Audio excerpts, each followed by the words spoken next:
And in the Unresolved Problems segment tonight, lots of legal stories to cover today, including possible jail time for two EMT workers who reportedly ignored a dying pregnant woman in a New York cafe.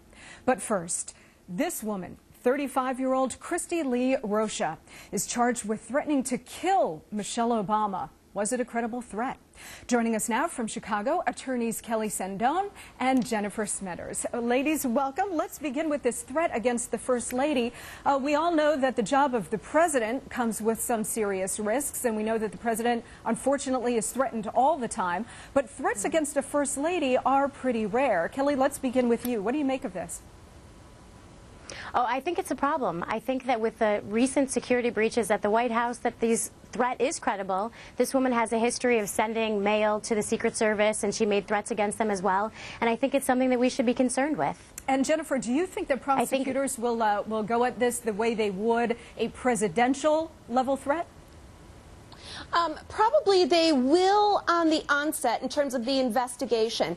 If this woman is keeping tabs on the First Lady, who's to say that she's not also keeping tabs on the President and their children? So in the investigative mode, absolutely. Whether or not the conviction would rise to the level of threatening the President, we will see. But absolutely, I think the initial stages, I think the investigation is going to be very heavy, very hard, and this woman needs to be taken, these threats need to be taken very seriously. We can't have people doing this. Yeah, Kelly, do you agree with that? I mean, that, it's the president, obviously, but it's his family as well.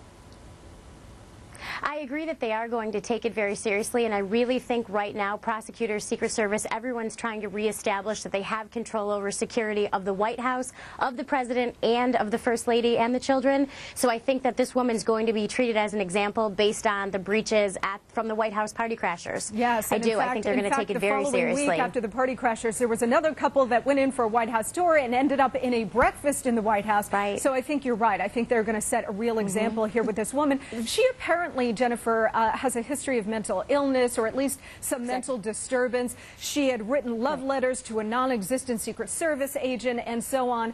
Do you think, I mean, how does a prosecutor treat this? Do they treat it like John Hinckley, where they charge this person and then they treat them as criminally insane? Well, the question is whether or not she's competent. Does she understand what she is doing? Just because this woman has shown in the past signs of being mentally unstable does not mean that she doesn't know what she's doing is right or wrong, and also does not necessarily mean that she will get an easier sentence, if you will, that is on the basis of her mental capacity. So what we have to look at here, first and foremost, no, the administration cannot take a mess up, any more mess up in terms of security. So this is going to be taken seriously. One, this woman will be evaluated in terms of her mental status, but I think she will be prosecuted to the full extent. I do believe that this woman, at the end of the day, whether or not she knows her actions were right or wrong, will really decide on the competency issue and how she will carry out her sentence if she is prosecuted and she's convicted of this crime. Yeah, Kelly, she also was arrested on taking a slug or trying to hit a Secret Service agent, so there's some assault involved in this too. All right, let's turn our attention, ladies, to the Heaney family, the balloon boy family. This story was inflicted on us a couple of months ago. We cannot get away from it. Apparently, the patriarch of this crew, Richard Heaney, was sentenced to 90 days, but he only has to serve about 30, and then the balance will be in a work release. Kelly, do you believe that's appropriate sentencing?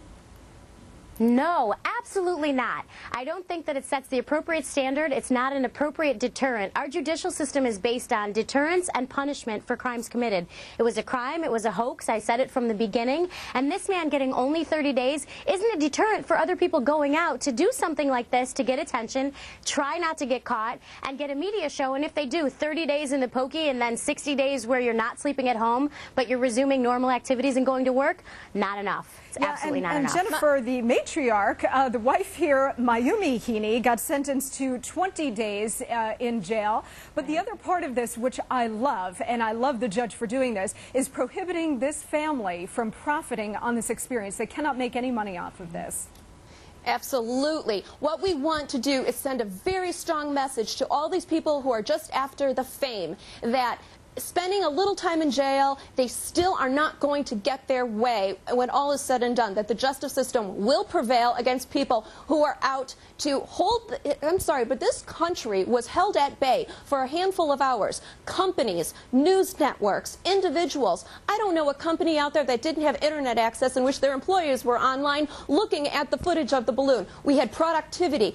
The hearts of the United States public went out to this family and to this boy. We don't like being taken for fools, and I think that this judge should have come down on them harder for the sentence and really made them pay for their crime. But I do like the fact that they were not going to profit financially. However, let's see family services follow up on this family. I feel for these children. They need to know what their parents did was wrong, and they need to have structure in their life so they don't grow up in a home in which this type of behavior is not only coached upon their children, but somewhat acceptable in that home. Oh, I'm very concerned for these children. Absolutely. And Kelly, just real quickly on this other story in New York, 2 EMTs were standing in a coffee shop. A pregnant woman collapsed on the floor. She was dying. They refused to help her. Should they be prosecuted?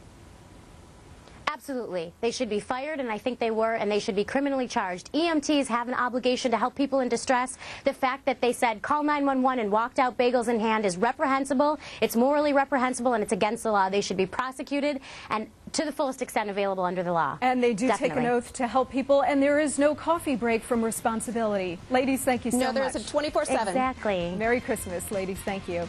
And plenty